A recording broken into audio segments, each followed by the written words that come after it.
안녕하세요. 굿모닝 프레지던트. 예, 안녕하세요. 오늘은 부득이하게 제가 중간에서 좀 사회를 보도록 하겠습니다. 이유는 제가 지금 컨디션이 안 좋아가지고 말을 너무 많이 지난주 했다 보니까 입주에 뭐가 많이 났어요. 침이 튀어가지고. 침에 독이 있었나 봐요.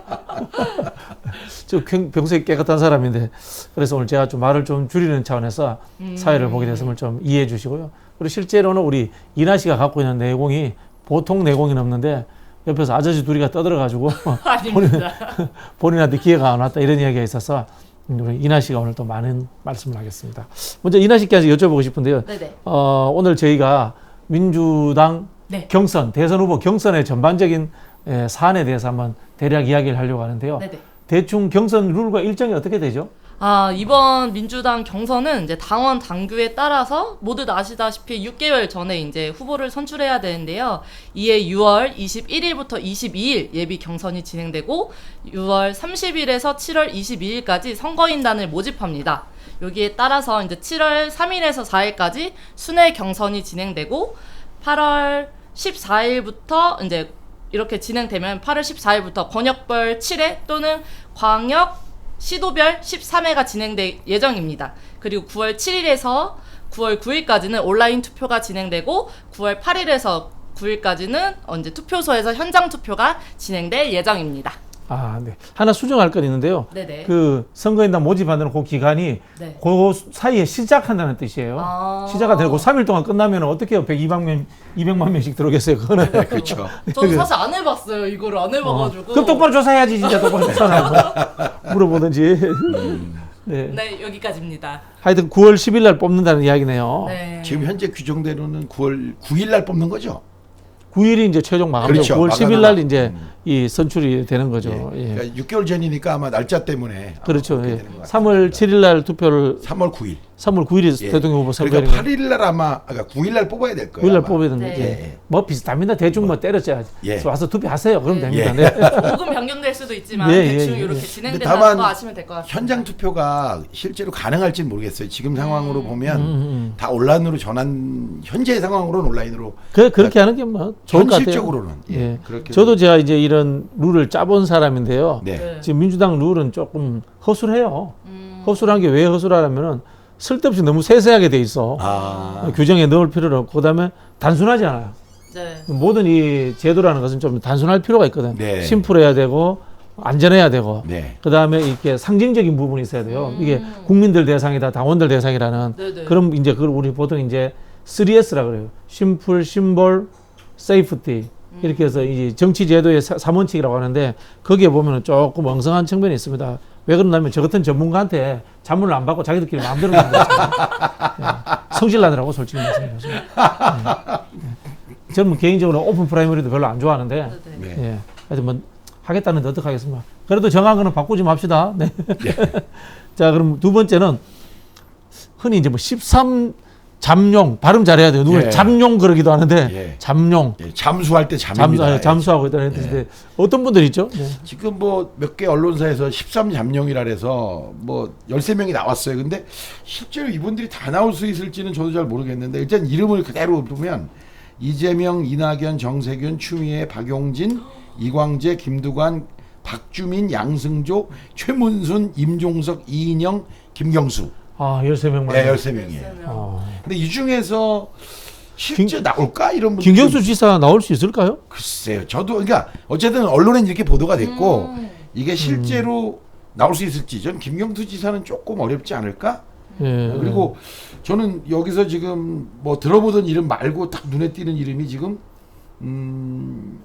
저 박주민 의원. 박주민 의원은 조금 그러니까 생각지 못했던 맞아요. 그죠 네. 후보여서 실제 그런가 지금 좀 그렇긴 한데 이분이 이제 거지 예 네. 거지 컨셉인데 예. 실제 욕심 많더라고요. 그리고 뭐라 그러죠 그걸 이 이력이 굉장히 훌륭해요. 뭐 저는 개인적으로 크게 좋아하지는 않습니다. 그래요? 예, 제 취향은 아닙니다. 어쨌든 예, 솔직히 말씀드려서. 대단한 뭐 거지라는 이름으로도 불렸고 그다음에 또 지난번 그러니까 작년 전당대회에서 지지난번이죠. 지지난번 전당대회에서 최고위원 1위에 이제 올랐던 그 저력 있는 의원이라서 이분이 나온다는 얘기 듣고 이 사람도 나오나? 현재 이렇게 좀 돼 있는 거죠. 예. 박주민 전화 한번 해주십시오. 전화도 한번 하고 뭐 밥도 한번 사고 이래야지 뭐 서로가 좀 관계가 좋아지지.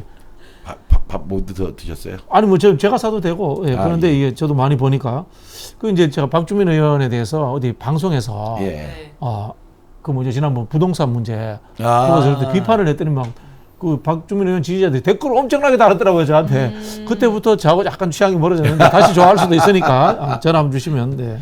또 눈에 띄는 분 누가 있을까요? 지금 그러니까 눈에 띈다기보다 그러니까 지금 여기 나온 저 명단으로 보면 요즘 최근에 이름이 안 나왔던 추미애 의원이 있죠. 그러니까요. 추미애 의원이. 요즘에 어쨌든 나오냐 안 나오냐 그러다 요즘 한동안 뭐 이름이 안 올랐고 요즘 여론조사에도 상당히 빠져 있어요. 네, 추미애 네, 의원이. 네. 근데 추미애 의원 그 나온다는 얘기를 딱 듣고 나니까 야 이거 이 양반 나오면 그냥 확 올라오겠네. 그렇죠. 그런 느낌이 좀 있습니다. 추미애 의원 전 대표님 나오면 몇 등 할까요? 컷오프에서 컷오프에서 저는 3등 예상해 봅니다. 3등. 컷오프 룰이 어떻게 되는지는 아세요? 6명 뽑는 거 아닙니까? 아니 투표하는 방법. 투표 당원 진짜요? 당원 50% 국민 여론조사 50%. 그렇죠. 당원 여론조사. 또 그거는 좀- 다르네요 이거는. 다음부터 이나 씨 우리 그 잘라주세요. 다른 사람들 써볼게요. 룰 준비하는 하나도 안 준비 안 해왔어. 알려주셔야죠. 알려준 게 저처럼. 본인이 알아와야지. 아니 그러니까 이게 나도 태어나면서 알겠어요 뭐. 저처럼 모르는 분 시청자분들이 많이 있으실 거예요. 그러니까 문제는 이게 뭐 대의원처럼 조직표도 아니고 그냥 여론조사란 말이에요. 당원 대상 여론조사. 그다음에 비당원 여론조사. 그러니까 일반 국민 여론조사라서 이게 뭐 지난번 전당대회처럼 뭐 조직표를 가동하거나 이게 사실상 불가능하잖아요. 네. 그러니까 이건 그야말로 언론 노출수 또는 실제 SNS에 많이 나오는 수가 이 순위가 될 확률이 제일 높습니다. 사실은. 그러면은 컷오프 경선 이제 예비 경선이죠. 예비 경선이죠. 6명이거든요 룰에서는. 네. 6명 누가 될까요? 대충 한번 찍어서 우리가 4개 한번 해볼까요? 4명은 일단 확실할 것 같아요. 4명, 네네. 자. 이재명, 이낙연, 정세균, 추미애. 저도 거기까지는 갔습니다. 예, 이런 정도는 뭐 사실 똑같지 않을까. 그래요. 그런데 이제 여기서 최근에 여론조사 하나 나온 게 있어요. 저 되게 놀랐는데 네네. 지난번에 출마 선언 제일 먼저 한 박용진 의원이죠. 네. 네네. 4.7%나 나왔어요. 우와. 그리고 양승조 지금 충남도지사도 그 전에 보면 뭐 거의 0%대 1%대였다가 지금 한 2%가 1.7%인가 아마 나온 걸로 알고 있거든요. 그러니까 아마 출마 선언의 선점 효과랄까요? 이제 그런 효과가 확실하게 있는 거 아니냐. 또는 뭐 저는 몰랐습니다만 박용진 의원이 출마 선언한 뭐 일종의 메시지가 뭐 엄청 좋아가지고 국민들이 엄청 환호했는지 모르겠어요. 그건 저는 못 느꼈는데 뭐 그런 게 아니라면은 출마 선언의 효과다 이렇게 볼 수 있지 않겠나. 박용진 의원이 유일하게 비주류 비노 그쵸, 비문 그쵸. 표방하고 나왔기 때문에 그 마이너리티 표는 다 갖고 갈 수도 있지 않나 뭐 그런 생각도 해보는데요. 그래서 저는 이번에 나온 여론조사를 보면 박용진까지 5명이 되는 거예요. 그러니까 그냥 오. 단순하게 생각해 보면 지금 이제 제가 정확하게 말씀드릴게요. 당원 여론조사 50%, 네. 그 다음에 국민 여론조사 50%인데요. 국민 여론조사는 민주당을 지지하거나 또는 민주당을 지지하지 않아도 돼요. 다만 국힘을 국민의힘을 지지하는데. 지지하면 안 돼요. 예. 그런 이야기 뭐냐면 중도층도 참여 거죠. 가능할 가능성이 참여할 가능성이 많다는 거거든요. 네. 예. 그러니까 국민 여론조사에서는 먼저 뭘 물어보냐? 어느 당 지지하냐. 그렇죠. 그래서 국힘당 지지한다 그러면 제외. 근데 지지하는 정당이 없거나 민주당 지지한다면 포함. 그 이나 씨한테 내가 숙제를 했는데 그것도 안 줘서 하면 어떡해요? 아이, 왜 이렇게 죄송합니다, 야단을 여러분. 치세요? 자, 자, 그래서 그럼 누가 될 것 같아요? 6명 맞춰보세요. 예, 한번 맞춰보세요. 저도 그 앞에 네 분은 똑같고 그건 너무 쉽잖아. 예. 예, 그건 저도 쉽고. 그러면 5번째는 박용진 의원님까지 포함하고 예. 근데 거기에서 저는 지금 딱 걸려 있는 게 박주민 의원이 나올 경우 이 전 순서가 바뀔 수도 있다는 거죠. 박주민 의원님까지 가겠습니다.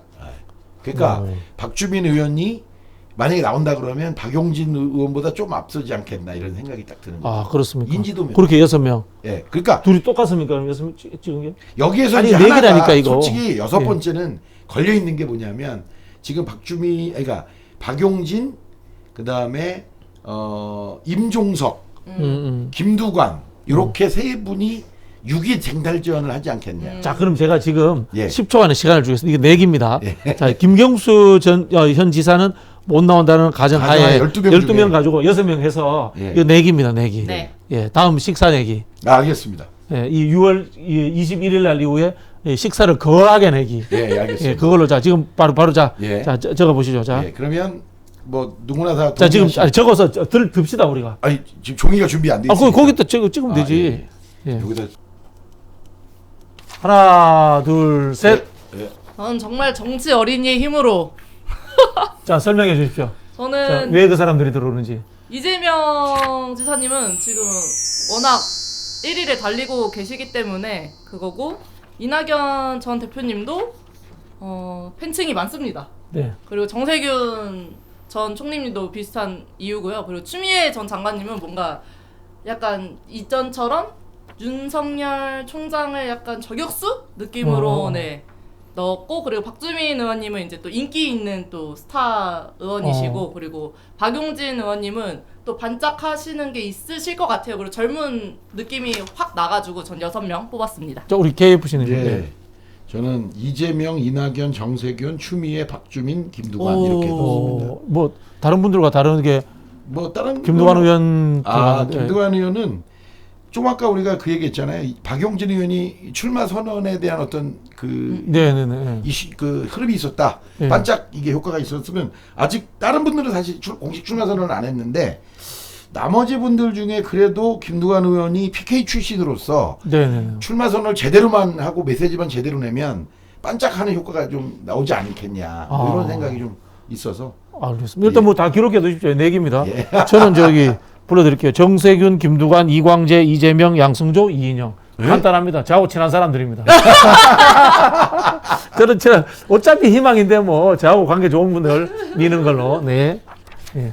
그렇게 하겠습니다. 남의 속마음은 다 만들어 놓고 자기는 나 친합니다 이렇게 공개적으로 하는 이런 편파적인 이런 아니 뭐 유튜브 때 뭐 이게 뭐 여론조사도 아니고 뭐 이렇게. 아니 이거 기억하셨다가 우리가 제대로 내기에 이렇게 네. 반영하도록 하겠습니다. 우리 그 KFC는 아까 이제 그 박용진 의원하고 김두관 의원, 네. 박주민 의원을 이 다코스로 꼽았네요. 다코스 그러니까 다코스란 개념으로 생각하면은 당연히 1, 2, 3위 안에 들어갈 사람을 빼면은 저는 그 세 사람이 확실하게 딱 이렇게 진입하는 데 있어서 다코스처럼 나오지 않을까 이런 생각이 듭니다. 그렇군요. 특별히 네. 강조할 만한 매력적인 후보 뭐 이런 사람이 있습니까? 사실 우리가 지난주에 이야기했습니다만 정치인이 정책만 잘하는 게 네. 아니고 개인의 이미지로서 좀 이 국민들에게 매력적인 지도자로서 어필을 해야 되거든요. 사실 청년들이 보기에 뭐 개인적 의견이 많지만 개인적 의견을 묻는 겁니다. 개인적 의견이 많지만 전 사실 이 나온 분들 중에서 매력적인 사람은 딱히 후보는 딱히 없다고 봅니다. 아하, 네. 심각하네요. 매력적이지 않아요? 네. 이거 큰일이에요. 사실은 이게 저는 뭐 개인적인 친분 관계 때문이라도 있는데 젊은 여성이 30대 초반의 젊은 여성이 한 명도 없다 그러면 이거 어떡하죠? 아 이거 참 난감하네. 이게 지난 대선 우리 후보들을 보면은 문재인 대통령의 이 맑은 눈동자. 그렇죠, 네. 그렇죠. 그다음에 이 미소년 같은 안희정. 아 죄송합니다. 미소년하고 그래? 그럼? 저기하고 약간 안 맞잖아요. 미소년 아니면 뭐지 그러면? 충남 엑소. 충남에서 젠틀해 보이는 안희정. 그다음에 또 이 뭔가 이 나쁜 남자 장난꾸러기 같은 이재명. 네. 이런 뭐 그런 나름의 맛이 있었는데 네. 이번 후보들은 저는 뭐 이낙연 지사가 그래도 중후한 중년 신사 뭐 이런 느낌 좀 나지 않나요? 그렇죠. 그런데 너무 그러니까 뭐 계속 제가 여기 이 자리에서 반복적으로 드리는 말씀이지만 우리가 그분이 결국 정치 경력이 DJ와 함께 한 것도 있지만 호남에서 주로 당선됐었다는 거를 우리가 너무 간과한 측면이 있다. 그러니까 차라리 이분이 물론 비록 호남 출신이라 하더라도 수도권에서 계속 4선 5선을 했다면 저는 그 정치적 역량에 대해서는 이거는 뭐 인정해 줘야 된다 그렇게 보는데 너무 그런 면을 좀 간과했기 때문에 결과적으로 총리 그만두고 나니까 계속 하락하는 거 외에는 한 번도 보여준 적이 없는 참 미안하지만 참 참담하죠. 사실 우리 당을 위해서 그러니까 민주당을 위해서도 한 2명 내지 3명이 아주 비슷하게 가져야 이게 흥행을 하거든요. 일방적으로 가면 이게 흥행을 못하기 때문에 저는 그 부분이 굉장히 걱정이 되는 면이 좀 있습니다. 저는 이낙연 지사 같은 분은 신앙송이나 이런 거 본인의 특히 목소리를 살리는 이런 컨셉 이런 거 한번 했으면 좋겠어요. 신앙송의 콘서트 하면 잘 될 거예요. 그러니까 목소리가 워낙 좋으시고 그리고 맞습니다. 이재명 지사는 지난주에도 이야기했지만은 이 조금 악다구니 좌파에서 강남 좌파로 좀 변해가야 되지 그렇죠. 않을까. 근데 이게 무슨 뜻이에요? 강남 좌파로 변해야 된다는. 좀 부드럽고 그러니까 좀 그 뭐냐면 강남 좌파의 핵심이 부좌 같은 느낌. 그러니까 그 강남 좌파가 이거 아니에요. 생각은 머리는 소위 말하면 진보적이고 자기 몸은 약간 부유한 매너 그러니까 좋고 매너 좋고 부르주아. 네, 그런 그냥 사람. 부르주아. 근데 아마 그 이미지를 벗어나기 쉽지 않은 게 지난번에 김용태 씨라고 그 대통령의 사회 심리를 했던 책 쓴 양반이 있는데 그분이 딱 진단하게 그러더라고. 이재명 지사는 어릴 때 그 소년 노동자였던 그 기억을 그 벗어나기 쉽지 않을 거다. 그렇죠. 그렇긴 한데 그렇더라도 이런 부분이 있어요. 그러면 노동자는 참 우리 표현은 부르자라고 그래서 근데 노동자는 좀 교양 있고 지적이면 안 되는가? 당연하죠. 이제 그런 네, 것을 좀 당연히 그걸 넘어설 해야죠. 필요가 예. 있어요. 그 이재명 지사가 변호사예요. 네, 근데 그 이미지가 잘 안 나와. 맞아요. 네, 그런 것들 좀 살릴 필요가 있지 않나. 저도 그런 생각이 그리고 저기 김두관 의원은 뵐 때마다 이런 느낌이 드는 게 과거 정말 이장이나 남의 군수 스타일로 돌아가든지 예. 아니면은 뭐 이분이 뭐 독일 이야기 자주 하시니까 독일 신사처럼 하든지 좀 이 분명한 이 자기 컨셉을 정해야 되지 않나 이런 생각이 들고요. 정세균 총리는 뭐 변하기 쉽지 않을 것 같아요. 하도 오랫동안 그게 고착돼 가지고 그런 생각이 들고 박주민은 거지잖아요. 아예 뭐 요새 거지 이미지 약간 탈피하셨잖아요. 아 그래요? 임대주는 거지가 있어. 맞아. 그거 그것 때문에. 안 좋게 그것 때문에 그때 완전히 이미지 버렸네. 거지 이미지 버렸네. 네. 임대주는 거지가 있어요. 그러니까 그게 SNS에 나온 얘기예요. 예. 나경원 의원이 전에 뭐 우리가 뭐 나베 이런 게 비판하는 사람들이 많았잖아요. 네네. 그러다가 이번 서울시장 선거 때 나경영으로 별명이 바뀌었대요. 네. 뭐 속설에는 만족하고 있다라는 속설이 있더라고요. 그게 낫죠. 그러니까 사실은 우리나라가 뭐 불필요한 반일 이미지가 되게 맞아요. SNS에 많은 나라입니다. 우리나라가 옆 나라를 계속해서 죽일놈 하는 나라가 좋을 리가 없죠. 그렇죠. 저는 그렇게 생각합니다. 오히려 잘 바뀐 거구나. 박용진 의원은 볼 때마다 네. 눈 깜빡깜빡거리는 그거 좀 고쳐야 되겠다 생각 근데 굉장히 우리 많아요. 박용진 의원을 사실 좀 도와줘야 돼요. 왜냐하면 여기 출연하기로 했습니다. 오, 정말요? 그때 그 이야기 해줘요. 눈 깜빡거리는 거 조금 자제하라고. 제가 대담을 할 수 있을지 모르겠는데 예. 프레지던트 TV의 이제 이미지에 맞게 와. 프레지던트를 환영합니다. 그럼 우리 뭐 박영진 대통령 만들기. 환영합니다.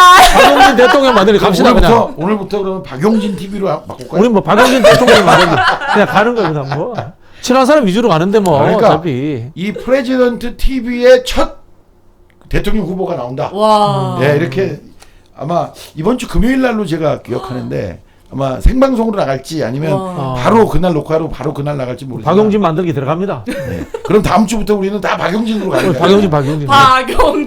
박용진. 저는 이제 저희 프레지던트 TV에 다른 분들이 나오시면 또 바로 바뀝니다. 우리는 바로 바뀝니다. 우리는 네, 바로 일주일 단위로 바로 바뀝니다. 뭐 예컨대 뭐 누가 나왔다 그러면 우리는 바로 바꿔서 그 사람 대통령 만들기로 여기다 간판도 거기다 이름도 적어. 간판 겁니다. 예. 예, 간판 늘 겁니다. 이야기합니다. 사자성어로 조변석계 조삼모사. 저는 이제 그 정치인들의 눈빛을 보면은 네. 그 심리 상태를 제가 좀 본다고 생각하거든요.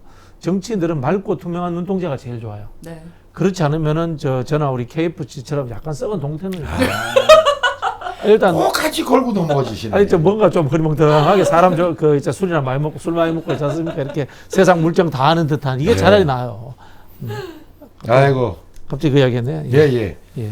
자, 그러면 오늘 저기 네. 마지막으로 이제 최근 1, 2위 대권 주자들 네. 그다음에 그들이 광주에 갔어요. 네. 예, 광주에 가고 윤석열 씨는 광주에 대해서 또 메시지를 냈는데 네. 여기에 대해서 지금 언론의 반응이라든가 우리가 또 뭐 어떻게 보고 있는지 한 말씀씩 듣고 이렇게 마치도록 하겠습니다. 5.18 되면 다들 광주 가서 뭐 광주를 잊지 않겠다 그러는데 저는 이제 광주를 잊지 않겠다의 수준이 아닌 미래와 광주를 연결하는 것이 더 중요하다. 그러니까 매일 가서 부상자회 만나고 묘비를 더듬는 차원을 이제는 좀 넘어설 때가 됐다.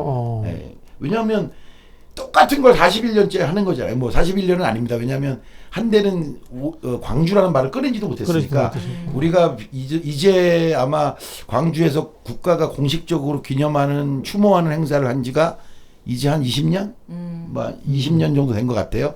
근데 20년쯤 지났으면 이제 광주를 과거만이 아닌 미래의 가치로 좀 승화시키는데 그때 저는 광주에 그 주먹밥 아시죠? 시민들이 네. 그 시민군들한테 주먹밥을 시민군들 만들 주먹밥과 생수를 나눠줬던 그 정신, 그게 오늘에 필요한 공동체적 정신의 아주 원초적 발현이라고 보기 때문에 저는 광주의 그 정신이 우리 대한민국의 공동체 정신을 살리는 어떤 바탕이 되는 그런 길을 좀 제시하는 지도자가 나오면 어떨까? 뭐 이런 생각을 해보게 됩니다.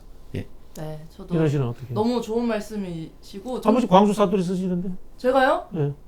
네? 그거 쓴 그럴 리가 없을 것 같은데 저 대신 좀 해주셨으면 좋겠어요. 저는 늘 항상 궁금했던 게 모든 선거의 첫 시작을 광주로 하시는 분들이 굉장히 많더라고요. 그래서 이게 어떤 의미를 갖는가, 저처럼 정치를 잘 모르는 또 시청자분들도 계실 거니까 왜 광주에서 시작한 게 어떤 큰 의미를 갖는지 좀 말씀해 주시면서 네, 질문 답변 부탁드리겠습니다. 질문했는데 자기가 지금 저 대신 그래, 자 해주시죠. 예. 아니 뭐 제가 해야 돼요? 네, 그렇게 뭐 사회자인데. 아니 2002년 우리가 그 노무현 후보가 뽑힐 때 네. 노무현 후보가 상당히 약체라고 생각을 했는데 광주 경선 세 번째 경선했어요. 첫 번째 제주도. 울산. 제주도에서 노무현 후보가 3등 했어요. 3등 했죠. 3등 했고 울산에서 1등 했어요. 이제 본인 영보지니까. 근데 광주에서 또 1등을 해버린 거예요. 그때 노무현 바람이 이제 제대로 불었죠. 예. 불기 시작한 거죠. 그러면서 노무현이 대통령 되는데 이 경선을 막 뒤집어 엎는 그런 상황을 만들어냈기 때문에 우리가 이제 2002년 광주를 이야기하죠. 이 광주의 민심은 살아있다. 자기 지역 연고가 있다고 해서 찍어주는 것이 아니고 개혁적인 후보, 역동적인 후보, 본선 경쟁력이 있는 후보를 전략적으로 선택한다. 그래서 이제 광주에서의 경선을 아주 중요하게 생각한다. 이렇게 이야기를 하죠. 또 하나는 광주라는 말은 사실 호남이라고 흔히 그냥 대치시켜도 되는데 민주당의 배경은 명확히 말하면 호남과 그러니까 시대적 역할을 이해하는 호남과 대한민국의 미래를 개척해야 한다고 믿었던 진보 개혁 세력의 연합이 민주당입니다. 예, 어쩌면 민주당의 뿌리라고 할 수 있어요. 그 광주라고 하는 건. 그래서 항상 우리 민주당 의원들이 광주에 가서 경선을 시작하거나 하는 이유는 민주당 뿌리의 정신을 잊지 않겠다. 뭐 그런 의미를 정치적 메시지로 하는 거예요. 그러니까 우리 그러니까 민주당은 누가 뭐래도 시대의 흐름을 간파하는 현명한 호남, 그죠? 그렇죠. 그리고 수도권을 중심으로 하는 진보 개혁 세력, 통일, 자주 민주 뭐 옛날 이런 주장을 했던 수도권의 젊은 사람들이 그 당시에 모여서 이 당이 정체성을 완벽하게 만들었기 때문에 그 정체성을 벗어날 수가 없는 거죠. 네. 근데 뭐 이번 경선에는 광주의 선택이 결정적이다 이러지는 않을 것 같아요. 그렇죠. 그렇죠? 좀 달라질 겁니다. 왜냐? 과거의 경선은 지역 중심의 구도 선택이 1번이었다면 이번에는 아마 세대가 될 거고 구체적 이슈가 될 겁니다. 그러니까 이컨대 광주가 부동산이 뭐 문제가 된 데는 아니잖아요. 그러니까 지역에 따라서 자기들이 갖고 있는 예컨대 뭐 예를 들어 울산이라면 일자리 문제 뭐 이런 얘기들이 더 큰 화두가 될 거라고 저는 예상되었습니다. 최근에 뭐 두세 차례 경선에서는 PK가 오히려 좀 주도하는 뭐 그렇죠. 그런 오히려 의미가 그랬어요. 왜냐하면 네. 이게 우리 지지층이 넓어지는 쪽이 PK였기 때문에 그렇죠. 좀 그런 역할을 많이 했던 것 같아요. 네. 네. 하여튼 뭐 제가 보기에는 이제 뭐 광주 이야기에 특히적으로 좀 거슬렸던 거는 윤석열 총장 발언인데 에이. 때 맞춰서 억지로 하는 발언 같은 그런 느낌 있잖아요, 그죠? 네, 그런 그리고 느낌의 그 윤석열 총장이 할 말은 아니죠. 그렇죠. 자기가 할 말은 자기가 자기들이 뭐- 군사독재 시절에 검찰이 한 일이 있는데 무슨 그러니까 말도 안 되는. 그러면 광주 항쟁 당시에 그 많은 사람들 감옥에 보낼 때 검사가 기소 안 했으면 누구 어떻게 갔어요? 그러게요, 진짜. 지들이 다 기소해 놓고. 그런 거 한번 찾아봐야 되겠네. 아, 근데 아니 생각해보세요. 이 사람은 고시가 늦게 돼가지고 아니 물론 모르겠는데 저는 이래요. 어떤 사람이 징역을 갔어. 그 얘기는 뭐냐? 검사가 기소하고 판사가 재판 때린 거예요. 야, 이거 진짜 그렇죠. 명답이네. 예. 그러니까 지들이 그렇게 해놓고 군사정부 아래서 이제 와서 무슨 자기가 검찰 출신의 상징인데 그런 말을 합니까? 그러면 차라리 5.18 묘지 앞에 가서 울면서 검찰의 과거 잘못된 자기들의 행동을 정말 눈물로 참여합니다. 그랬어야 눈꽃만큼이라도 저 자식이 좀 정신 차렸구나 그런 거지. 이거 한번 해야 되겠다. 윤석열은 검찰 과거사에 사과라. 꼭 그런 거 아니고 그런 생각을 해야 된다. 뭐 그런 얘기입니다. 예, 오늘 저기 마지막은 이 검찰들이 과거사 흔히 이제 군사정권 시절에 이 군사정권에 빌붙어서 했던 만행들에 대해서 사과하라는 정치적 요구를 하면서 우리가 끝내는 걸로 하겠습니다. 자, 셋 한번 사과하라입니다. 하나, 둘, 셋. 사과하라. 예, 예. 자, 그럼 이것으로 오늘 프레지던트 TV 마치겠습니다. 안녕. 안녕.